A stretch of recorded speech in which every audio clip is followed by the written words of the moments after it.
Lady Hatt's birthday party is the 4th episode of the 5th series, and the first episode of the TV series to have the main focus be on a human character, that being the Fat Controller. But is it just as good as an episode based on a steam engine or a road vehicle? One summer's day, Thomas and Percy are idling in the station when Bertie asks them if they've noticed something different about the Fat Controller. Percy states that he saw the Fat Controller staring into the morning clouds earlier, the reason for which he wonders.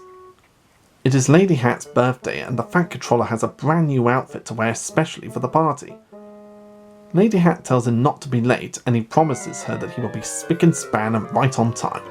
The Fat Controller is leaving work early to attend the party at Kirk Ronan.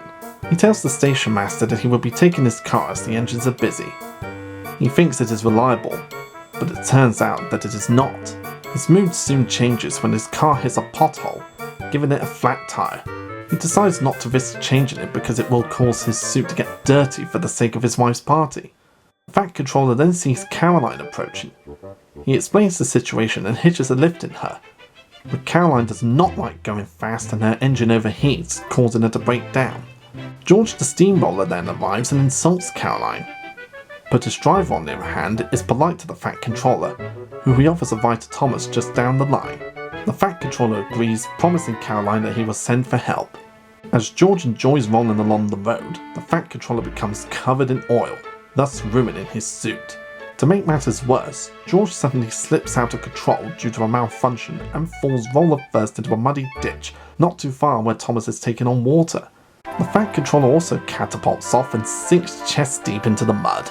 The Fat Controller asks Thomas's driver for a ride, but his fireman had been taken ill, so the Fat Controller offers to be a relief.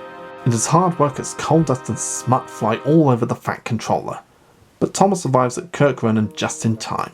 The Fat Controller quickly buys a large bouquet of flowers for the party, and as the clock strikes 3 PM, he triumphantly arrives in the banquet room, despite feeling tired and dirty, and he gives his wife the flowers. She is most grateful and states that she knew it was a special birthday party, but not that it was fancy dress, much to the guests' amusement. It's very interesting to see an episode of the TV series not focus on any of the engines or any of the road vehicles, but rather the Fat Controller himself. I can only imagine Britt Allcroft and David Mitton pondering to themselves if an episode of Thomas the Tank Engine and Friends could work if the focus was on the Fat Controller rather than the engines. And the answer was of course yes. Yes it could. The episode succeeds in showing more of the Fat Controller's personality other than just being head of the whole railway, like being concerned about his appearance for the sake of his wife's birthday party, and the lengths he'll go to just to make her happy. Bother. Now I've got a puncture. If I change my wheel, I'm sure to dirty my suit, and that would never do. Bother, bother, bother, bother. And in the end he was just willing to get himself dirty just to arrive to the party on time, not caring if he was spick and span anymore. That just shows how dedicated to his wife and how much he really cares for her.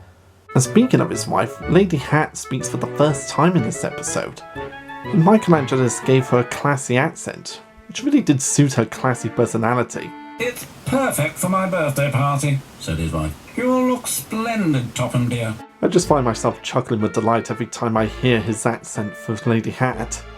The episode would also mark the final time Caroline got a speaking role for the series, since we hadn't seen her since Train Stops Play, and this would be her final speaking role. And it was a nice touch that they showed us that she still has that teething trouble of getting overheated when going too fast. And I really loved the interaction between her and George the Steamroller, showing that George not only disrespects steam engines on the railways, but he also disrespects cars that are old and clapped out in his opinion. And I think it's also the first time we see Caroline super cross with a character. Of course, she wasn't very happy with Stepney for steaming off with the cricket ball in Train Stops Play, but this was the first time we physically see her be so pissed off with someone. Call yourself a car, you're a disgrace to the road. Find yourself a scrapyard. You're a little cunt. And we get to see quite a few aspects of Sodor. We see it from the human's perspective, we see the roads, and we see the railway. It's all three in one. And I love that little touch at the end of the episode where everyone's enjoying the party and the doors to the banquet room close on their own.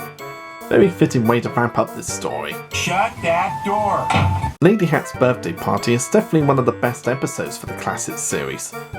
Not focusing on any railway vehicles or road vehicles, but rather focusing on the Fat Controller. adding more to his personality and getting to see the softer side of him, as opposed to the strict head of the railway side that we're used to seeing in the TV series. Getting to see what lengths he'll go to just to make his wife happy and to attend her birthday party on time, no matter what disaster comes his way. It's a great episode with great character development for the Fat Controller, and it's one I recommend to any Thomas fan.